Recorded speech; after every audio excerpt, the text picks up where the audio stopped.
Hey guys, it's Eric, owner of Farpoint Farms here in the mountains of North Carolina, and today I figured it was time. I haven't really done a whole lot of talking or reviewing with this Kubota, but I've had it for almost 2 years now, about 18 months, and I've put over 150 hours on it. I figured it was time to do a follow-up video, let you know how it's working out here on the farm, and let you know what my feelings are on it. This is a huge expense. If you're thinking about buying a subcompact utility tractor, whether it's a Kubota or a John Deere or Toyota or wherever that is, Mahindra, all those different brands out there, you're looking at shelling out a lot of money, especially if you're going to go ahead and get a model that includes a backhoe, a front-end loader, and other attachments as well. So overall, am I pleased with it? Yeah, sure, man. This thing cost more than any car I've ever owned, including the brand new car that I bought a few months back. So to give you an idea of what these things run. Now, it's the real deal. It's super heavy duty. I bought this with about 350 hours on it, and now it has just shy of 500. Of course, I have had to do some work on it, and I'll get into that right now. Most of it routine maintenance. At 400 hours, these Kubotas require the transmission and hydraulic fluid to be changed out. Of course, an oil change, air filters, fuel filters. So regular maintenance, that's not a big issue.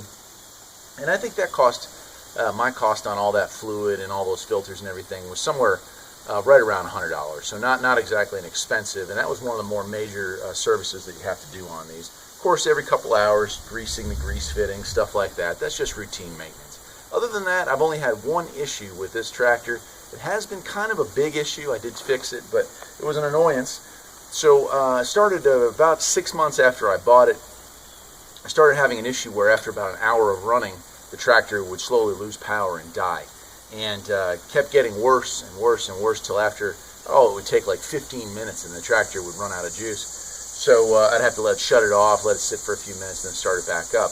It was a fuel starvation issue, and there is a design flaw with these Kubota BXs. Hopefully they fixed it on the new 23. This is a 25D. But where the fuel tank saddles this whole center area here, underneath where the fuel line comes out, it's an elbow. It's just an L like that. And trash will go down, but it won't get through the L and make it into the fuel filters. So replacing the fuel filters didn't help, and in fact the only way to fix the issue was to remove an awful lot. Had to take the ropes off, obviously the backhoe was off at the time, take the whole center deck off, seats off, everything had to come up and out in order to access that fuel tank. Very time consuming, very labor intensive, and not something that most people would be able to do on their own. So you're looking at quite an expensive job if you have to have this thing taken down to your nearest dealership and have that work done. Other than that, though, it has been a very reliable vehicle. I did add it had water in the tires, or liquid in the tires already, but I did add 75 pounds worth of additional wheel weights to it. That's helped some. I've also added 3-inch wheel spacers on this, which has also given it a lot better stability when I'm in angles, so I like that a lot. The really cool thing, and here's a picture of it right here, I was able to use my 3-point hitch and use sleeve hitch attachments, so I haven't had to buy a back blade, a cultivator, a disc harrow. I've just been able to take all the stuff from my garden tractor, all that sleeve hitch attachment equipment that I've purchased over the years, mostly Brindley stuff, some Agrofab, but regardless of manufacturer, it fits on this, it works on this, and they've held up extremely well. The back blade for the driveway's done well. Obviously you don't want to go too crazy with it, but for the most part it's done pretty good. Now the only major purchase I've made for this since owning it is to buy a 60-inch mid-mower deck mount lawnmower, and I've used this thing as a riding mower. And as that, it is not anywhere near as good as a garden tractor or a conventional riding mower for mowing lawns. The deck does produce one heck of a fine cut. I mean, it does a good job, but it's a big unit. It's a big unit. And so when I'm cutting, especially I have to have the ropes up here, all these trees, I've got a lot of apple trees, pear trees, peach trees, plum trees. I don't want to be cutting the branches high enough to clear that thing, because that's not how you grow fruit trees. So I'm having to go back with a smaller mower and mow around a lot of those trees, which makes it a little more time consuming. It may not affect you on your homestead, but on this one it certainly is an issue. Other than that, I got really not a lot to say.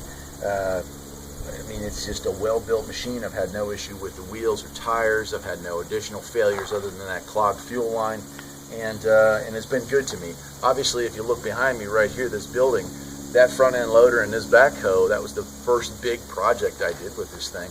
I dug out the side of the mountain here and added this extension for the garage. So that was a huge success. Trying to do that by hand with a wheelbarrow and shovel would have taken a lifetime. It might have actually cost me my life at my age with all that shoveling. So I'm glad that I had it for that. And right now I'm actually just hooked the backhoe back up. I had the sleeve hitch attachment on earlier with a 3-point hitch and was doing some gardening work. Now I'm going to be going down to the bottom property today and digging out. We have a stream that runs down there, and its normal path that it takes to get it out of there has gotten blocked with some debris from some storms. I'm going to dig a nice trench out with this thing here so that the water flows. It doesn't flood that property, because we do use that property from time to time. Not for gardening this year, but perhaps next year. And I want to make sure that it's not underwater, unless I want to maybe grow rice or something like that. And then, well, who knows? Maybe I should leave it as it is. Anyway, I'm going to wrap it up at that. It's a good unit. If you have any questions about the Kubota, again, this is I think a 2012 model. It's a BX 25D, which was modified to run the backhoe, the bigger, heavier duty frame supports back here for the backhoe attachment. Well, feel free to leave me answers or questions or comments down in the comment section below. And if you like this video, perhaps you will think about liking and subscribing, because there will be a lot more just like it soon. Take care.